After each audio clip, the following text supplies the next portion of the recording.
namaste. Good day to you. Borda, wherever you are, hope you're having a good day.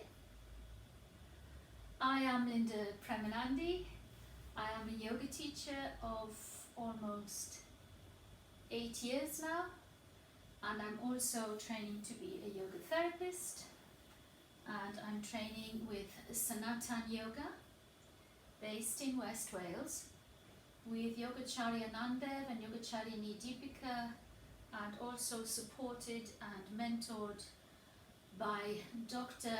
Ananda, Bala Yogi Bhavanani, who is a wonderful medical doctor, yoga therapist, yoga master, guru, the son of Swamiji Gitananda, Aminachi Gitananda, in the Pondicherry ashram, which specializes in wonderful, authentic, classical Rishiculture Ashtanga yoga.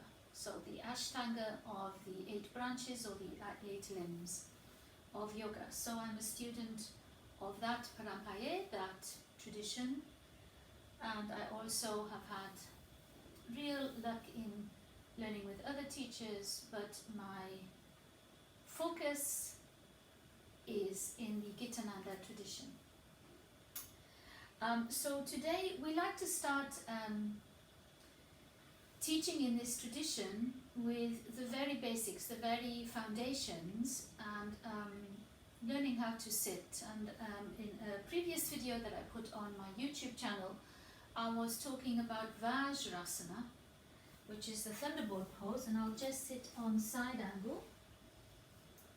So we sit back with the heels closely together and the heels pressing into the sit bones and the sit bones pressing into the heels, and trying to maintain a really nice erect spine with the energy rising up along the spine, shoulders soft, chest open, nice long neck, crown of the head coming upwards, chin just in the similar plane, not a level plane, rather, not tilting up, not tilting down.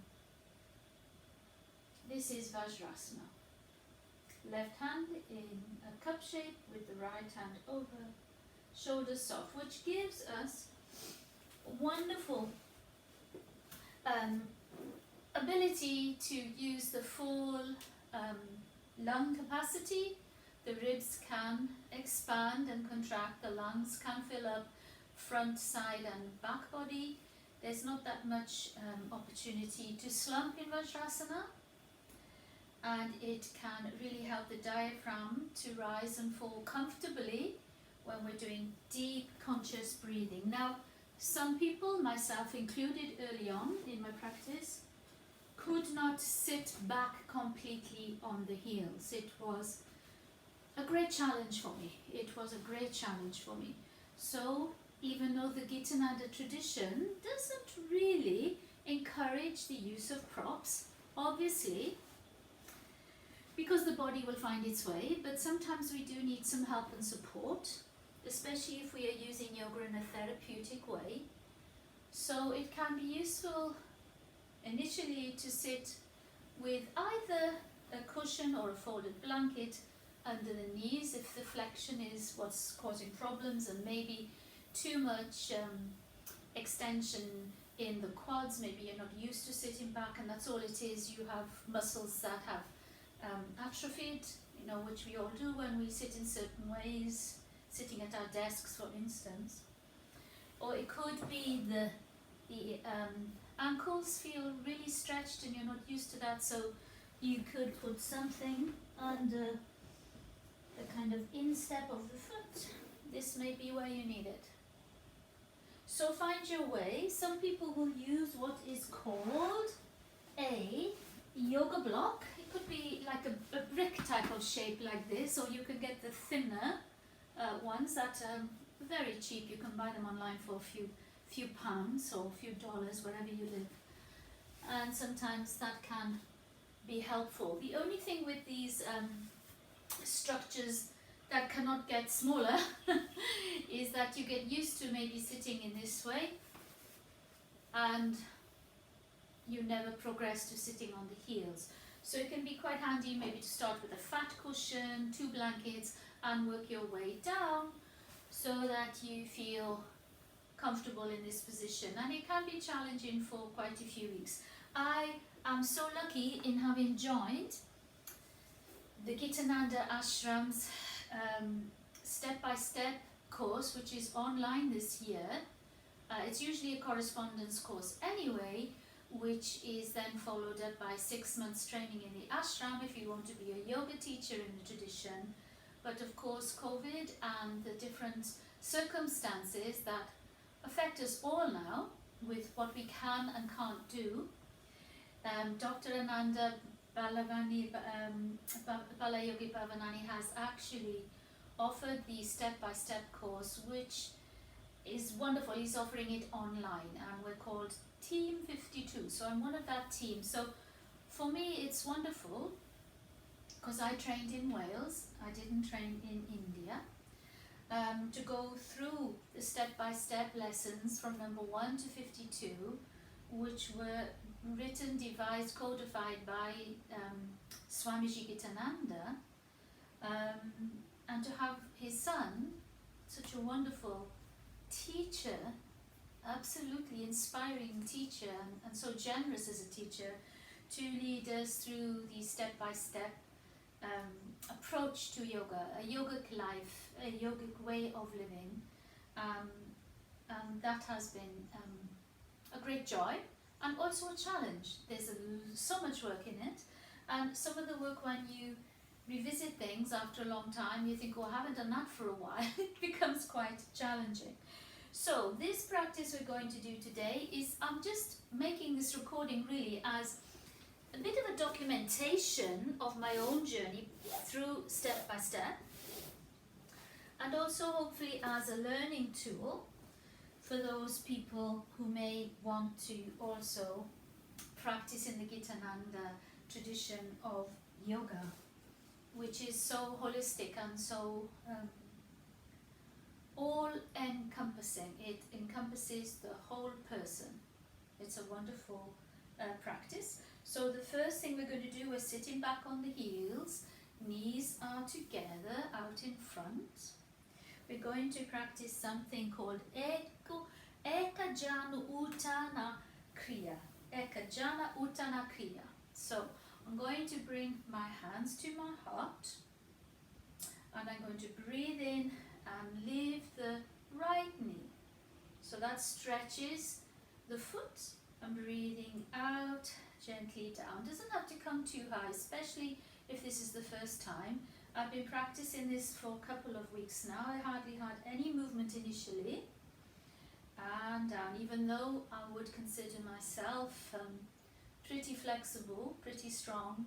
These have been challenging for me, so be kind. Breathing in and breathing out.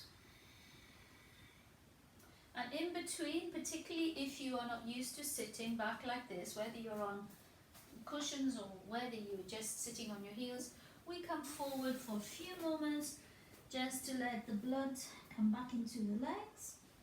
Maybe you can tuck the toes, maybe you can bounce the legs, and just let everything return to a comfortable feeling.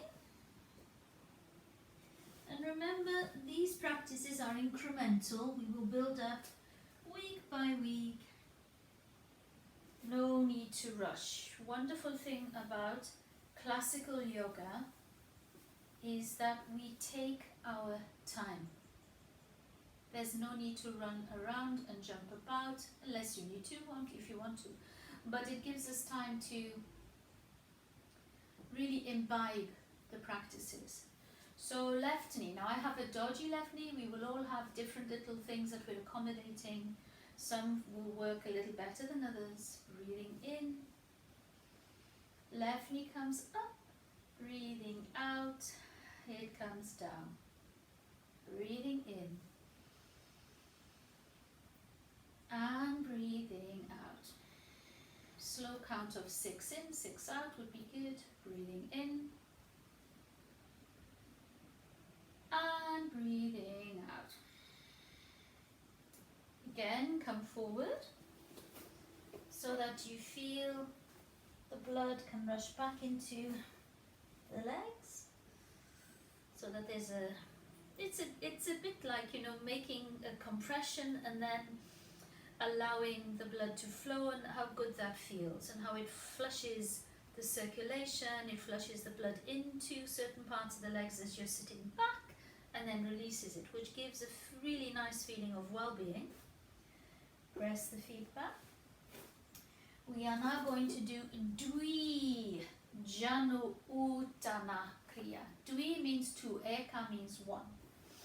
Now, I have been practicing trying to do this without touching the floor, but I'm going to start touching the floor and then I'll see how I progress.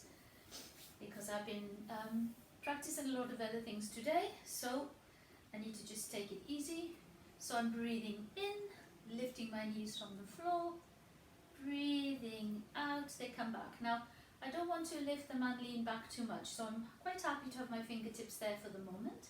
Breathing in and breathing out. This gives a really good stretch to the upper foot, the instep. Breathing in, and maybe once we get there, maybe you can use your hands at your heart. Now I'm trying not to lean back too much, I'm leaning back a little bit to balance, and breathing out. Again, please come forward. You might bring your forearms on the floor. You might want to stretch out the right leg. And just be gentle about it. No need to exert yourself. You might want to just lift the leg. Maybe rotate the ankles one way and then the other, just to get everything flowing. And bring the knee back in and stretch out the left leg, really elongating, going for length. And again, let's just rotate the ankles one way and the other, and bring it back in. All good. So breathing in here and coming up into your lovely Vajrasana. And I'm looking at my notes so that I don't miss anything out, and also that I get the names right. So the next thing we're going to do is Ekakin Vajrasana. So I'm going to turn and have my back to the camera, so forgive me for that for a moment. And again, I sit back down. Just come a little bit here on my mat so you can see me.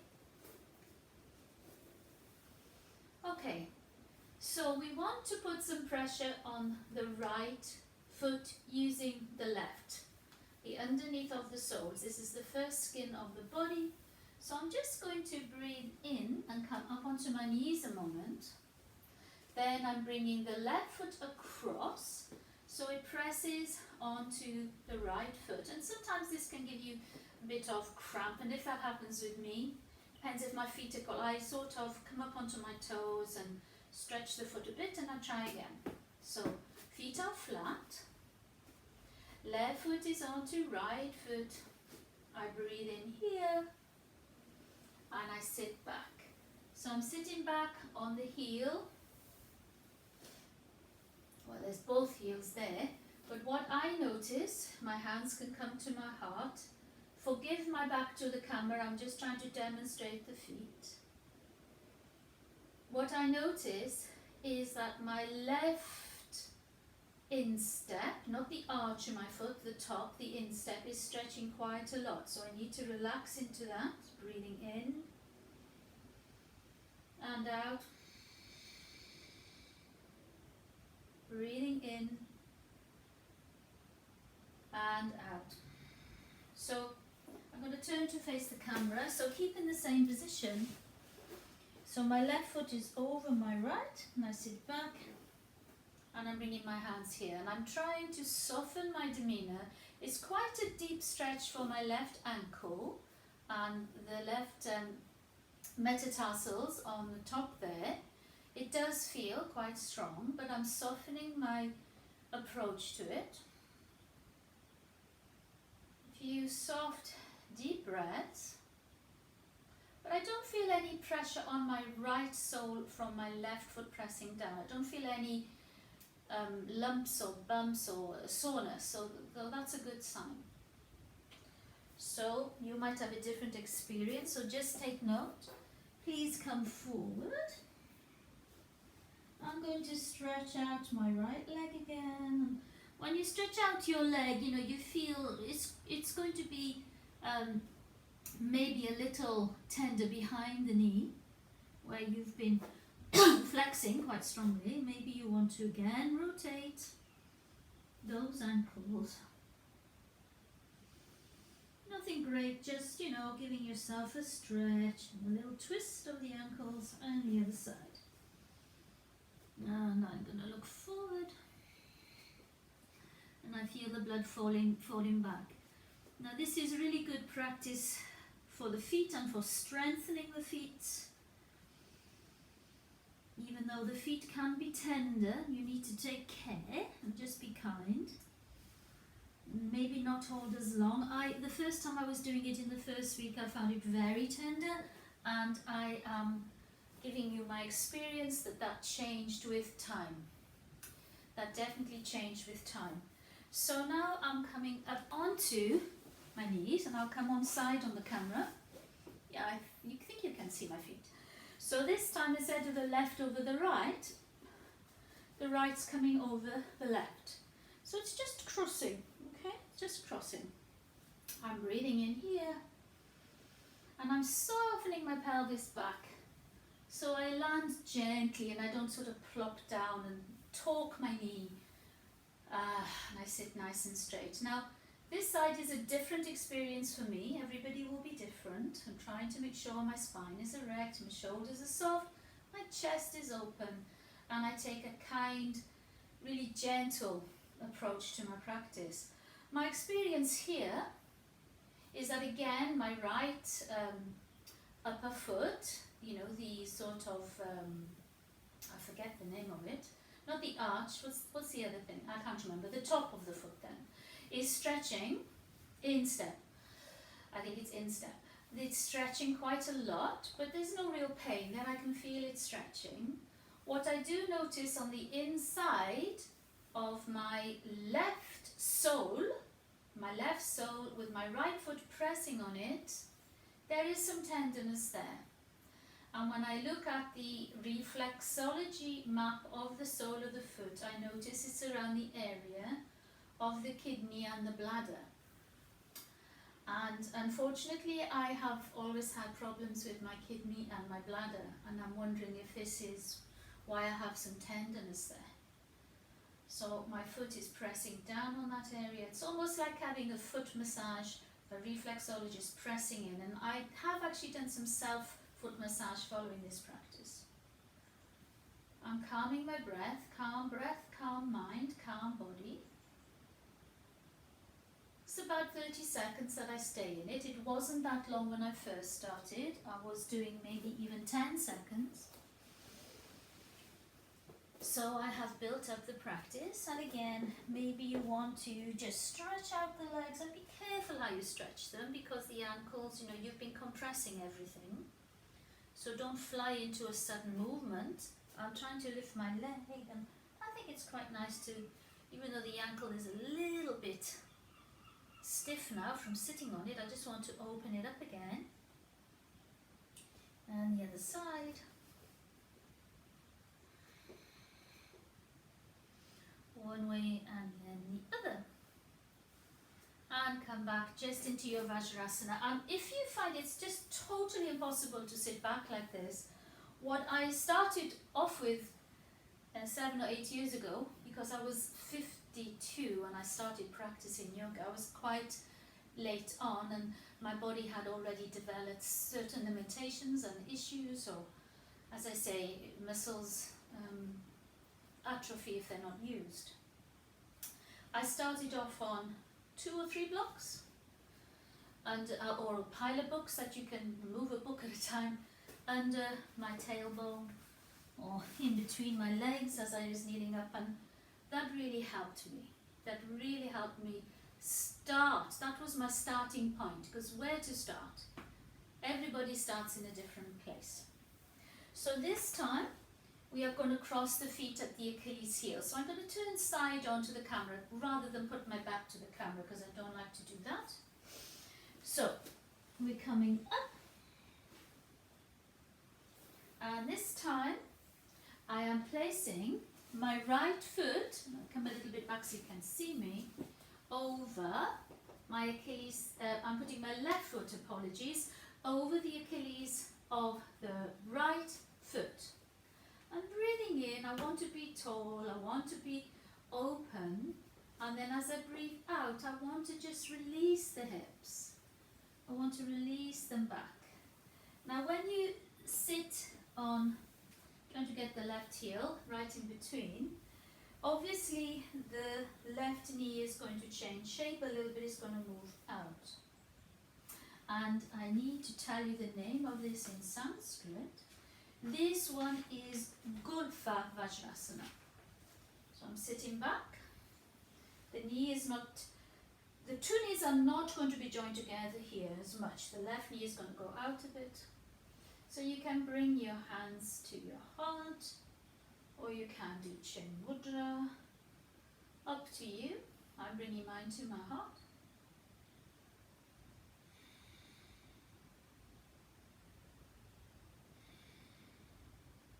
Couple of breaths. And you can drop your hands, and again I like to stretch out the legs and encourage the circulation to flow right through. It's almost like a dam, you know, that has been set up, and then when you release the dam, the water flows through, and it gives you such a lovely feeling. You can feel everything moving around the feet, the legs, you know, the tendons, the ligaments, the myofascia, the bones, the joints. The feet are so intricate, so wonderful to have these practices. There we go. And this time I'm going to do the other side. So I'm just going to sit back, kneel up, nice and long in the spine. I'm placing my right foot over my left ankle. I'm taking a breath in, and I am gently folding back. And this feels very different. This is more challenging for me. I don't know why. I find this side a little more challenging. Was the same with the other posture. So my right knee is coming out slightly, but I'm still maintaining a nice straight back. Well, not straight, erect. Can't be straight. Few breaths here.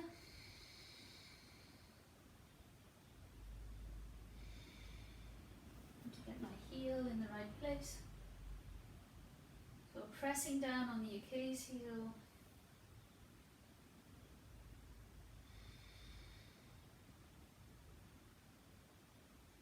And that's it. You can come up, and then again, you may not need to release in between. I feel I need to. You may not. You may just want to sit in Vajrasana till the next posture. I do like the relief of the stretch. And actually I was taking much more of a break in between each posture during the first week. So, you know, building blocks, foundation for the practice is so important. So often we want to rush ahead and do the fancy stuff before we have even got the basic stuff sorted out. And I guess I'm as guilty of that as anybody on occasion. You know, I like to decorate, get the decorations on the tree maybe before I've sorted the lights out. So we can all have those tendencies, so I'm not going to be too nasty to myself today. So now we're going to do a kind of a little up and down Kriya, you know, because we want to make sure So yes, I've done that one. Apologies. Yes. I'm going to ask you to do a little Kriya with me. So we're going to start off.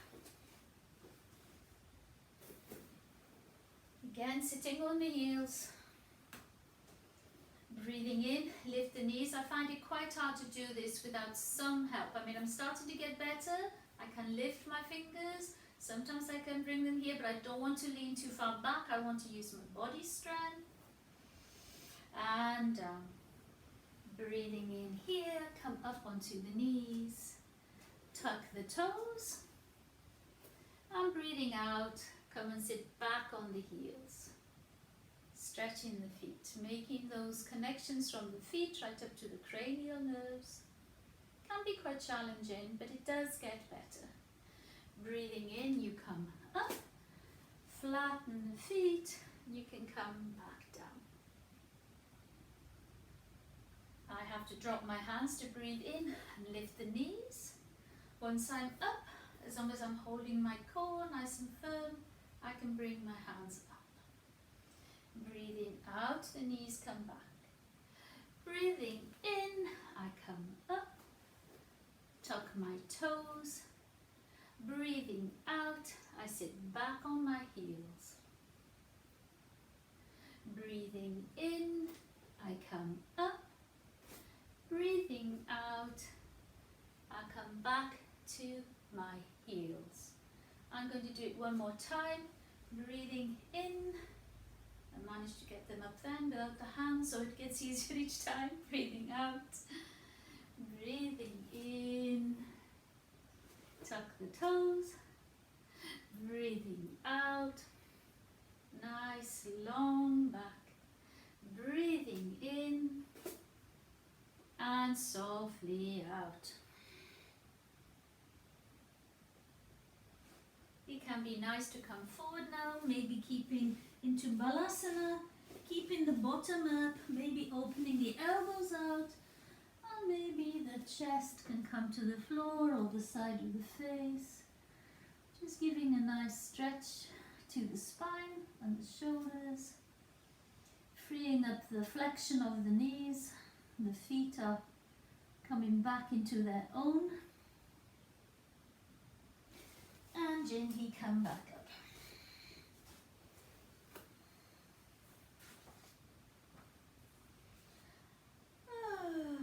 And the last couple of postures I tend to need a bit of help with.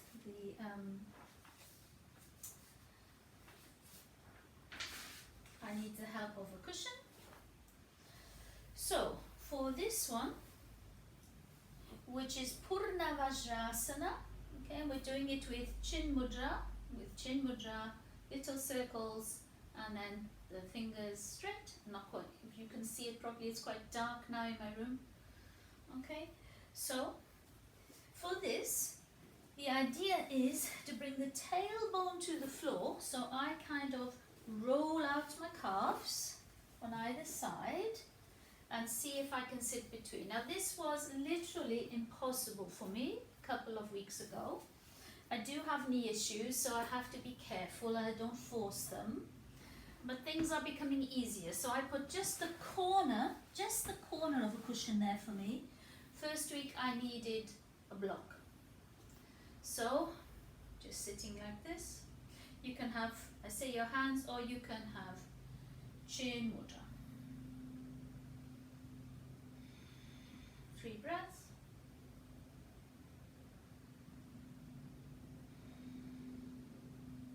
Keep the knees together. And some people can sit there for a long time. For me, it's a practice. It's a real practice. So release the legs.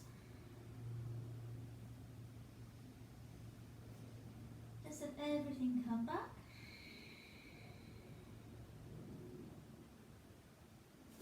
And come back to sitting Vajrasana while I describe the next one. So this one is Paripur Navajrasana, which is almost like, when you see Dr. Nanda gave a good explanation of how, his dog lies on his belly and the legs go right out, a bit like a walrus as well. I find that very challenging. It's challenging for me, but I have made progress. I couldn't do it under any circumstances in my first week. And that was only a couple of weeks ago. So I take the corner of the cushion, and instead of just putting it directly under my tailbone, which it was just now, it was just a tiny little bit of support there. I put it a bit further in, okay? So again, the knees need to be together. They're not splayed apart. You can roll out the calves, and the feet need to be pointing out as much as possible. So it does take a lot of flexibility in the ankles, which maybe I don't have as much of. So breathing in here and out. I'm breathing in and out. I'm breathing in and out. And come into your Vajrasana. Just gonna give me one moment.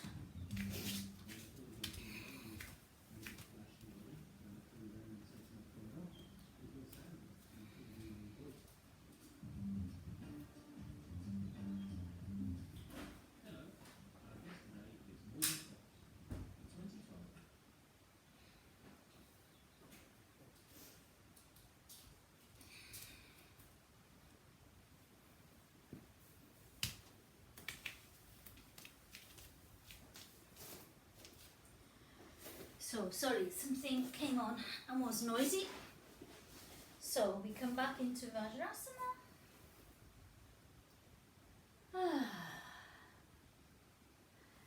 And that's the end of the practice for today.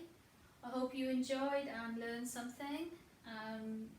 These things are not something that you can do in a hurry. They take some time, they take a little bit of effort and discipline, but they can be wonderful. And I'm really surprised that in only, I think, 3-4 weeks that I have progressed with the practices, and feel I can sit in them for a lot longer. And my Vajrasana is a great supportive foundation to all of my pranayama practices, all of my life force, energetic breath practices. So thank you, Swami Gitananda, for all of the wonderful practices you have given us, and thank you, Dr. Ananda, for sharing them with us on